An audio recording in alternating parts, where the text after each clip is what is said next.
I truly recommend anyone out there on earth to read the Bible at some point. This is probably going to be the title of this video, and these are the types of videos I do make. But I would really recommend, even if you don't believe, read the Bible. You're not just reading the Bible that all the Christians read, you're reading multiple accounts of a historical figure, the most famous historical figure, and who I truly in my heart believe is God. To be like, it's multiple accounts of this person who I don't think there's any contradictions. You can arguably find every single answer to all of these like contradictions that you may come across while reading your Bible. You can find answers to almost every single one of them, actually. Because the thing is, if there was one blaringly obvious contradiction that everyone saw and everyone's like, nope, I see this is wrong, there wouldn't be any Christians.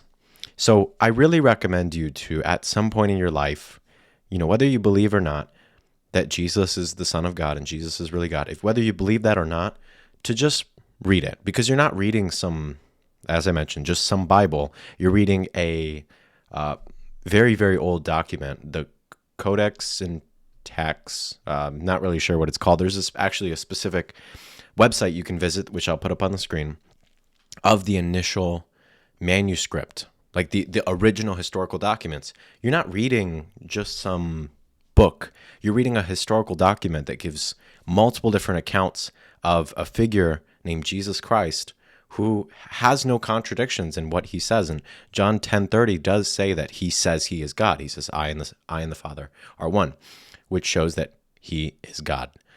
And if it all doesn't contradict, if all the evidence points that, hey, this is a real person and it's not just a person, it's God, then I think it's worth reading. And even if you don't, as I mentioned, believe, I still recommend you read it. I still recommend that you read it at some point to understand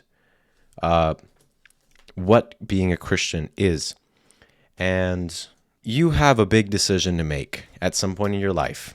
You have to make the decision, what am I going to believe in? Because oftentimes what you see is the people who don't believe in anything, they think they're smarty pants and they think they're too smart for God. They end up being, and you'll notice this, they end up being very depressed, on a lot of medication, and go nuts, quite frankly. And it's not just for no reason. It's because they lack all purpose. You tend to lack all purpose when you only think, because if you live in the secular mindset of, I am born at some point, I just do stuff, and then I die, and then I just return back to where I came from, Earth. I'm just buried. If you think like that, your life kind of has no purpose. And this is actually why Jeffrey Dahmer did what he did. He talks about the fact that if there's no God, if it's all purposeless, then who cares? Who cares if Jeffrey Dahmer starts eating people? That's what he did. And so when you let yourself go down a path of like, I'm not going to believe anything at all, you kind of go nuts. And so I really recommend you to make the most important decision of your life with the most context that you can, including reading the Bible and figuring out, okay, like when you come across something, and even I've done this, where I'm like, oh, these contradict each other. And then I'll just do a quick Google search and see that, okay, no, it doesn't. It doesn't contradict itself. There's actually this explanation that, and a lot of the Bible contradictions come down to translation and context. You can cherry pick parts of the Bible and say, oh, that's bad, or that's a contradiction. But when you miss context and you miss the translation, because you're not reading what it really was, you're reading the English version of it. And because if you think about the way Spanish is spoken, literally, if you translated word for word Spanish, it wouldn't make sense. The sentence wouldn't make sense. So it's English paraphrased very closely, but not word for word what the Bible is. And if you want to read what it initially is, Codex Sinaiticus, I'll put it up on the screen from earlier. I'm not sure, I'll put it up twice. Or actually, I'll put it in the description. And you can see it in Greek from like 300 AD. So when you read the Bible, you're not just reading something, like you're not just reading some book. You're reading a historical document of multiple accounts of a historical figure named Jesus Christ, who arguably don't contradict. And if you don't make the decision in your life to pick a God, pick a point of your life, you're going to go nuts. Jeffrey Dahmer, as I mentioned, killed people because he said, oh, there is no God, so there is no consequence.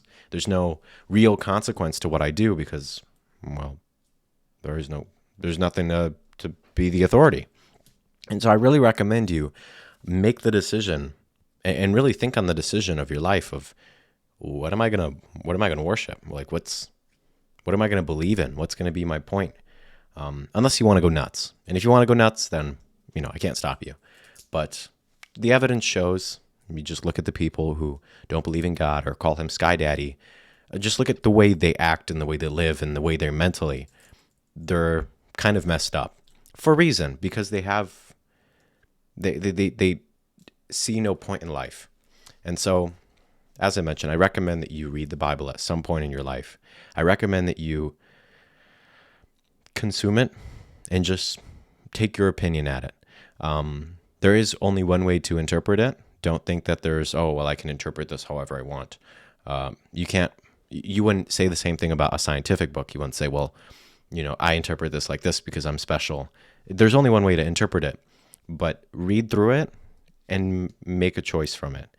And if you even want to, like as I mentioned from earlier, when you're making your decision on what you want to follow, read all of them. Read all the religious texts and just come to your conclusion about it. And I can tell you confidently, Jesus is the way, the truth, and the life. But if just like the reason why there is the tree in Eden and Genesis, the reason why there is that tree, the tree of life, I want to say. I was just started rereading the Bible again. The reason why there is that is because for you to truly show your love to God, God has to give you an option out. Just like if you had a spouse and you lock them in a square room with no windows and a door that only you can open and they only get to see you, do you really know if they love you if they have no other option? And so similarly, God allows us to have other options so that we can show him the love to him. That's why there was the tree that Eve wasn't supposed to eat. Because for it to be true love, there has to be a way out. And so I do recommend you make the decision. And I truly do believe that the Bible is true and Jesus is the Son of God. And I truly hope that you'll come to this conclusion too, because I truly believe it in my heart and I'm going to be convicted in trying to convince you too. So read the Bible at some point. If you've been thinking on it or if you need a sign, let this be your sign.